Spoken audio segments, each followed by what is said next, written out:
White House Press Secretary Karine Jean-Pierre was asked directly if there was, quote, any surprise regarding Pennsylvania Lieutenant Governor John Fetterman's debate performance during Wednesday's White House press briefing. Fetterman, the Keystone State's Democratic candidate for Senate, had a stroke in May that he says left him with auditory processing issues. He faced a torrent of negative reviews over his performance in Tuesday's debate, where he frequently paused and sometimes appeared to struggle to find the right words. White House in any way surprised by the performance of the Lieutenant Governor in the debate? I know that people here, including not just the President, but others have been in touch with him.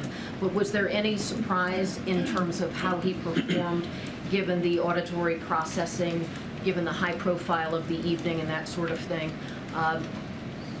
Was it a surprise to the White House at all? So look, it's been a busy day. As you know, you guys have been watching the president. He gave a speech on junk fees, which is going to be incredibly important to the American people, saving American people $24 billion. So that was something that he was certainly focused on. The Israeli president is here, who he's hosting, as you all know. So it's not a conversation that we are currently having here internally. But I will remind you that the president was just with Lieutenant Governor just last week, I think a week from today, when we were in Pittsburgh, and the president talked about the bipartisan infrastructure legislation, how it was able to really help to rebuild the Fern Hollow Bridge. As we remember, back in January, fell, really just collapsed, and thank goodness no one was severely hurt. And because of the work that this president has done, we're able to rebuild that bridge in a year's time.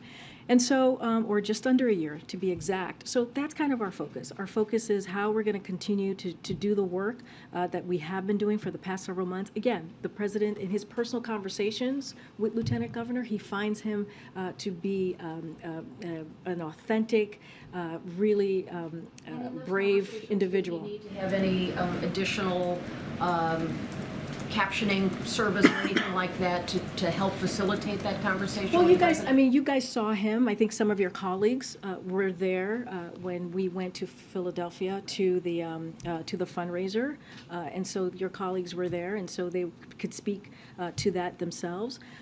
And so, I'm not gonna get into what he shouldn't do, not do medical. That's not my place to do. That is for the Lieutenant Governor to answer on his own for himself.